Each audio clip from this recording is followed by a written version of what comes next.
आप देख रहे हैं वतन समाचार। मैं हूं मोहम्मद अहमद।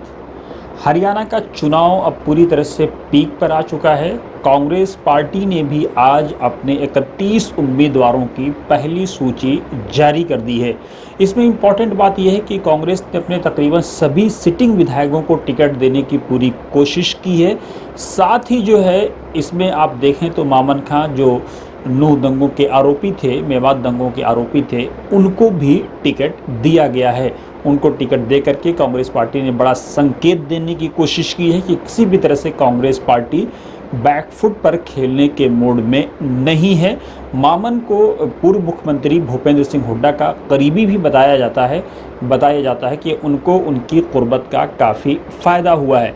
लेकिन इम्पॉर्टेंट सवाल यह है कि सब लोगों की निगाहें टिकी हुई थी कि क्या बजरंग पूनिया और विनेश फोगाट दोनों को टिकट मिलेगा, दोनों का भविष्य क्या होगा। क्योंकि बीते दिनों दीपेंद्र हुड्डा के साथ जिस तरह से बजरंग और विनेश राहुल गांधी से मिलने गए थे, उसके बाद जिस तरह से राहुल गांधी की एक तरफ बजरंग और दूसरी तरफ विनेश और बीच में राहुल गांधी नजर आए थे, उसके बाद यह स्पष्ट संकेत मिल रहा था कि ये दोनों चुनाव लड़ेंगे। और खबर ये भी आई थी कि राहुल गांधी ने खुद सीईसी में अपने ऑफिस के माध्यम से ये मैसेज पहुंचा दिया है कि राहुल गांधी चाहते हैं कि बजरंग पूनिया और विनेश फोगाट दोनों को टिकट दिया जाए। लेकिन बाद में जो खबर आई सूत्रों से वो ये पता चला कि किसी भी तरह से बजरंग पूनिया को भूपेंद्र हुड्डा टिकट देने के मूड में नहीं है। भूपेंद्र हुड्डा इस चुनाव को किसी भी तरह से जाट वर्सेस नॉन जाट नहीं देखना चाहते हैं। यही वजह है कि भूपेंद्र हुड्डा के वीटो के बाद बजरंग को वापस देना पड़ा और कहीं ना कहीं बजरंग को लिस्ट आने से ठीक थोड़ी देर पहले कांग्रेस पार्टी ने अपने किसान सेल का चेयरमैन बना दिया है। इस तरह से बात बन भी गई और बात बिगड़ने से रह भी गई। लेकिन किसान सेल का क्या महत्व है, नहीं महत्व है, ये आने वाला समय बताएगा। लेकिन किसान आंदोलन के समय बहरहाल किसान सेल का महत्व काफ़ी बढ़ जाता है।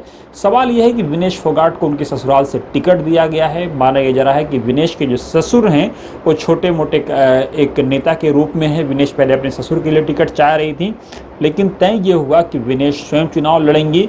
हम अपने दर्शकों को ये बता दें कि जब विनेश अभी लौटी थी और ओलंपिक में विनेश कहीं ना कहीं जब फाइनल में जा करके भी फाइनल नहीं जीत पाई थी और 100 ग्राम से रह गई थी, उसके बाद जब दीपेंद्र हुड्डा उनको भूपेंद्र के बेटे एयरपोर्ट पर लेने के लिए पहुंचे थे, उसे स्पष्ट संकेत कहीं ना कहीं कांग्रेस पार्टी ने और ख़ासतौर से भूपेंद्र या हुड्डा परिवार ने ये दे दिया था कि विनेश आने वाले दिनों में चुनाव लड़ सकती हैं। उसके बाद विनेश का किसानों से मिलना और फिर राहुल गांधी से मिलना, ये कई सारे संकेत थे। लेकिन स्पष्ट है कि कांग्रेस पार्टी ने अपनी पहली सूची जारी कर दी है। अभी भाजपा की तरफ बगावतों का सिलसिला इसलिए भी शायद नहीं शुरू हुआ है क्योंकि अभी भी 59 कैंडिडेट्स की सूची आनी बाकी है। कई सारे चेहरे, चाहे वो राहुल राव हो, चाहे वो हो सकता है बजरंग को अभी भी उम्मीद हो कि शायद उनको कहीं और एडजस्ट किया जाए, टिकट दिया जाए, प्रदीप खटाना हो जो सोना से टिकट मांग रहे हैं। तो कई ऐसे सारे चेहरे जिनका भविष्य दांव पर है और लगा हुआ है। माना ये जा रहा है कि इनको टिकट मिल सकता है। लेकिन इस बीच खबर ये आ रही है कि दीपक बबरिया पर कांग्रेस पार्टी के अपने ही नेता सुरजेवाला और शैलजा कुमारी या कुमारी शैलजा ये आरोप लगा रहे हैं कि कहीं ना कहीं पूरी तरह से दीपक बबरिया भूपेंद्र हुड्डा या हुड्डा परिवार के दबाव में काम कर रहे हैं। लेकिन हमने पहले भी अपने दर्शकों को बताया था कि हरियाणा में हुड्डा परिवार की मर्जी के बगैर कांग्रेस शायद कुछ ना कर पाए। पहले खबर ये आई थी कि कांग्रेस और आम आदमी पार्टी का अलायंस हो सकता है। खबर ये भी आई थी कि कांग्रेस और आम आदमी पार्टी के बीच सीटों पर बातचीत चल रही है। पहले ये आया कि आम आदमी पार्टी की तरफ से 20 सीटों की डिमांड की गई। फिर ये आया कि 20 सीटों को 10 पे ला दिया गया। फिर खबर ये आई कि 6 सीटें कांग्रेस देने के मूड में है। लेकिन अब जो खबर सोर्सेज से मिल रही है वो काफ़ी चौंकाने वाली है कि कांग्रेस पार्टी के शीर्ष नेतृत्व में जहां एक तरफ राहुल गांधी अलायंस चाहते हैं ताकि हुड्डा परिवार को लगाम दे करके रखें, वहीं दूसरी तरफ खबर ये आ रही है कि हुड्डा परिवार और कांग्रेस पार्टी के कुछ दूसरे शीर्ष के नेता नहीं चाहते हैं कि आम आदमी पार्टी के साथ अलायंस हो। ख़बर ये थी कि राहुल गांधी चाहते थे कि आम आदमी पार्टी के साथ यहाँ पे अलायंस करके दिल्ली में कुछ सीटें ली जाएं, दिल्ली में पार्टी को विस्तार किया जाए। लेकिन अब खबर ये आ रही है कि हरियाणा में कांग्रेस पार्टी या हुड्डा परिवार किसी भी तरह से किसी दल से अलायंस के मोड में नहीं है। पहले खबर ये भी आई थी कि अखिलेश यादव को यादव बहुल जहाँ पर बीजेपी का वर्चस्व है वहाँ पर टिकट दिया जा सकता है। लेकिन अब खबर ये भी आ रही है कि शायद अब अखिलेश यादव को भी नज़रअंदाज कर दिया जाए। लेकिन क्या कुछ होगा, ये अगले 2-3 दिन काफ़ी अहम है। सूत्रों की मिली जानकारी के मुताबिक दूसरी सूची जो कांग्रेस पार्टी की है वो 9 तारीख की शाम को यानी संध्या को आ सकती है। शाम इसलिए भी पार्टियां चुनती हैं ताकि बगावत के जो सुर हैं वो रात में ज़्यादा तूल ना लें और मीडिया के कैमरों से थोड़ा सा दूरी बनी रहे। क्या कुछ होगा देखना बड़ा दिलचस्प होगा। लेकिन हरियाणा के इस पूरे इलेक्शन में कम से कम ये बात पूरी तरह से तय हो गई है कि हुड्डा की मर्ज़ी के बगैर या हुड्डा परिवार की मर्ज़ी के बगैर कांग्रेस एक कदम भी आगे नहीं बढ़ रही है।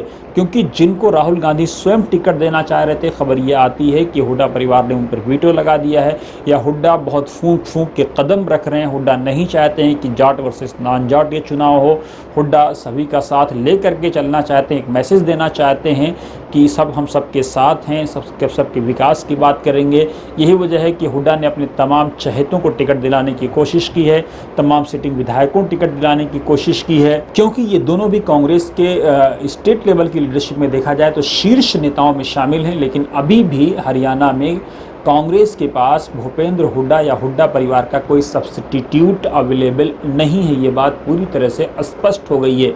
अपने दर्शकों को बता दें, जिस तरह से बाई इलेक्शन में सुरजेवाला को शिकस्त का सामना करना पड़ता, उस शिकस्त ने भी ये बात स्पष्ट कर दी थी कि हुड्डा का अभी भी वर्चस्व हरियाणा में बना हुआ है।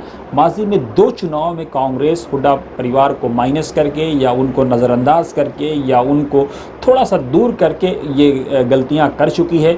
खबर ये भी आई थी कि अगर इस बार कांग्रेस किसी भी तरह से हुड्डा परिवार को नज़रअंदाज करती है तो वो आम आदमी पार्टी का दामन भी थाम सकते हैं या जो है अपनी कोई नई पार्टी भी बना सकते हैं और कांग्रेस के कई नेता उनके साथ जा सकते हैं। लेकिन अब इन तमाम खबरों के बीच हुड्डा कांग्रेस पार्टी का मुख्य चेहरा हैं। क्या कुछ होगा देखना बड़ा दिलचस्प होगा। लेकिन अब लड़ाई एक निर्णायक मोड़ पर आ चुकी है। 9 तारीख की तारीख बेहद अहम होने जा रही है, जहां पर राहुल राव की किस्मत का फैसला होना है, प्रदीप खटाना की किस्मत का फैसला होना है। लेकिन माना यही जा रहा है कि कहीं ना कहीं राहुल गांधी अपने चहेतों को टिकट दिलवाने में काफ़ी हद तक कामयाब होंगे।